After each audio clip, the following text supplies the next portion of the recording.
rocking with it.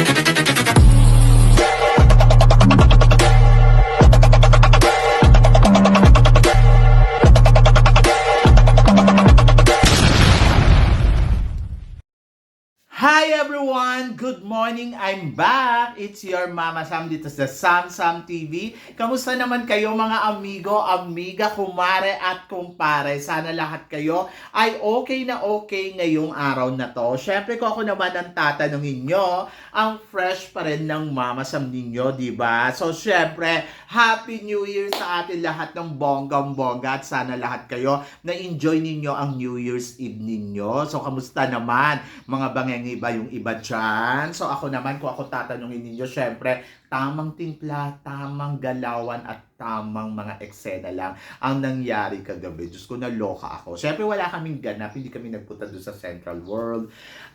Kahit meron akong invitasyon na para maging press doon, para sa countdown, ay hindi ko na pinuntahan. Kasi nga, parang feeling ko, I want to stay home. Ayoko yung uuwi ka pagod na pagod, parang hinahabol yung lahat. So, gusto ko relax. Kaya dito lang kami sa bahay ni Nu, nagluto kami konti. Pagkatapos, ano pa ba yung ginawa namin? Ayun, nagnomo-nomo kaming dalawa kagabi. Medyo hindi naman ganong kadami. Light lang. Tapos inabangan kasi namin yung 12. Tapos natatawa ako kasi bumaba kami doon sa swimming pool kasi parang feeling ko, mas makikita ko yung malalaking fireworks doon. So, sabi ko talagang bababa talaga ako. Kasi every year, sumisilip na lang ako dyan sa bintana. Yung nakaganon talaga yung leeg mo. So yun, para kang na naaaninag mo lang yung mga Dati kasi, nakikita mo siya. So parang inusog nila dito. So hindi mo na siya makita. Anyway, so bumaba nga kami ni Nu. Tapos pagbaba namin, parang 15 minutes before 12. Hanggang sa parang mag-aalas 12 na. Wala naman ako nakikita o nararamdamang putukan.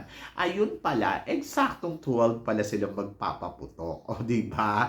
So, yun. So, umakyat na uli kami. Pag akyat namin, doon palang nagsabugan yung mga fireworks. So, taranta ang Mama Sam mo. Bisilip doon sa bintana, wala akong makita. So, sumilip ako dito sa bintana dito. Ayun, nakita ko ang ganda ng fireworks. So, successful pa din, diba? Sabi ng ganun, kung may paraan, magsasucess ka talaga. At sana yan ang gawin mo ngayon 2025. Maging successful sana tayong lahat, di ba? Sa paraan na alam natin, di ba? So, yun, nakakaloka. Pero ito, nakakaloka, yung pag-uusapan natin. Syempre, sabing ganon, Mama Sam, tingin mo ba, malaki ba ang chance na makuha ang corona ng Miss World na si Kristen Gravides at saka ito ngang si Tara Valencia?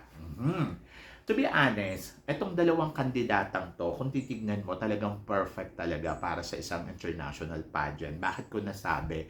Kasi yung ganda. Bukod doon sa ganda, talaga namang Diyos ko, hindi mo naman matatanggihan yung kanilang caliber, di ba? So, hindi mo yun. Talagang sobrang winner talaga ang kalibre na meron itong si Kristen Gravides at saka si Tara Valencia. Aminin mo yan. Pero syempre, hindi naman enough yung ganda nila, yung caliber nila. Dapat maging total package sila. Ang tanong, total package ba sila? Oo naman. Bakit naman hindi?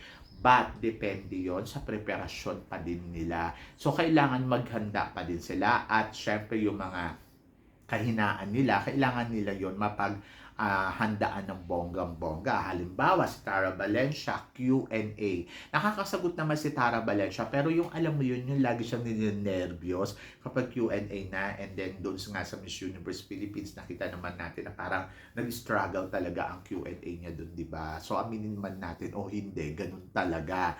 Pero, sabi ko nga, since na matagal pa naman yung kanyang laban, so, ayun yung mapaghahandaan niya kung paano niya madidevelop to, the more na mas parang lalakas yung loob niya. So, ano ba yung mga dapat niyang gawin?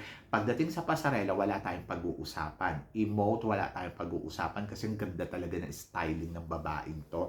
But I wish na sana talaga magawa niya yun sa sarili niya ng bonggang-bongga kasi ayun nga din meron kasi talagang nagtatrabaho kay Tara Valencia para sa styling. So, doon sa part na yon, medyo kung mapag-aaralan niya yun ng by her own, di bongga, di ba? So, talagang panalo. But, syempre, dadaan pa rin siya talaga sa matinding training at yun yung wag niyang sayangin kasi mabilis lang yung panahon. Ngayon, meron siyang 5 months para sa kanyang competition kasi June pa naman yung yung supranational. So, mayroon pa siyang paghahanda na talagang, alam mo yun, na dapat niyang gawin. At ayun yung looking forward tayo kung paano niya ita-transform yung sarili niya from here to there. O, diba? So, yan. But, tingin ko, malaki yung chance niya na pwede niyang makuha ang supranational title kung hindi niya lang talaga sasayangin yung mga bagay-bagay na dapat niyang paghandaan. Saka, medyo kailangan niya rin magpapayat talaga ng more kasi nakita naman natin medyo parang lumulobo na rin naman ang Tara Valencia. Ibig ko sabihin yung parang mas nag-gain siya. Oo, so yon. So, I hope na sana talaga pagdating niya sa supranational, mas payat na, mas parang, basta magkaroon siya ng transform. Yun. So, laban yan. Bakit hindi, di ba? And then, pagdating naman dito kay Kristen Gravides, alam naman natin yung Miss World, Beauty with the Purpose yan. So, medyo mahirap talaga ang Miss World, but malaki yung chance pa rin talaga ni Kristen Gravides na maging runners-up or makarating sa top 5. But, sana mapagandaan niya yung mga aspeto ng Miss World. Alam mo naman dito sa Miss World, Diyos ko, parang ano lang, school, laging may grades. Laging binibigyan ng grado ang kandidata. So, she had to prepare yung kanyang bang mga dapat ilaban dyan sa Miss World kasi ayun nga, hindi nga biro. Pero malapit na siyang lumaban. Alam mo, mula yata next month, mag-start na ang Miss World. So, I'm so excited and I hope na sana talaga makuha talaga ni Kristen Gravides yung ikalawang corona ng Miss World. Ako malakas yung tiwala ko sa kanya. Basta siguro maibigay niya lang kay Madam Julia yung mga dapat niyang ibigay. Kasi alam mo naman si Madam Julia, gusto niya beauty with the purpose. So, diba? So, hindi lang puro ganda. Gusto niya rin may purpose ka din. But, I think naman, ayun yung pinaghahandaan ni Kristen Gravides. And, tignan natin, diba? Malay ninyo, magsungkit niya yung corona. So, trust lang tayo sa dalawang kandidata natin na pinag-uusapan. Ayun yung better natin gawin. And, I think maging positibo. At tulungan sila kung paano tayo makakatulong. Siyempre, alam na ninyo, may mga voting system dyan, may mga pa-eksena yung mga yan. So, dyan lang, saka support, di ba? Support talaga. At ipag-pray natin ng bonggang-bongga. Malay mo, swerte sila ngayong taon 2025 at bueno manong pang-corona ang may uuwi ni Kristen Gravides sa atin. And si Tara Valencia naman, I'm so excited for her. So, abangan natin yan, di ba? So, yon. Hay nako, exciting to. Sa totoo lang, sobrang na-excite ako kay Kristen at kay Tara Valencia. Kasi alam mo, kalibre. Pero sana wag lang nilang masayang yung kanilang yung laban. Kasi nga, may potential, tapos may chance, and I think kaya nila yan, di ba? So, abangan lang natin. So, yon. So, hintay lang tayo ng mga pageant. At ayun nga, mauuna na nga ang Miss World. And I'm so excited for her. Diba? So yun, kayo ba guys, tingin ninyo, papalo ba ng bonggang-bongga si Kristen Gravides sa Miss World? At nakikita mo ba si Tara Valencia na possible na may uuwi niya ang ikalawang corona sa ating bansa ng supranational at ikalawang corona naman sa Miss World? So sa madaling salita, talagang challenge to para sa kandidata natin. But guys, ano guys ang tingin mo? I-comment below mo yan para at least na sana makita ko naman at malaman ko naman kung ano naman ang chika mo dito sa mga pinag-uusapan natin. So, yun! Nakakaloka.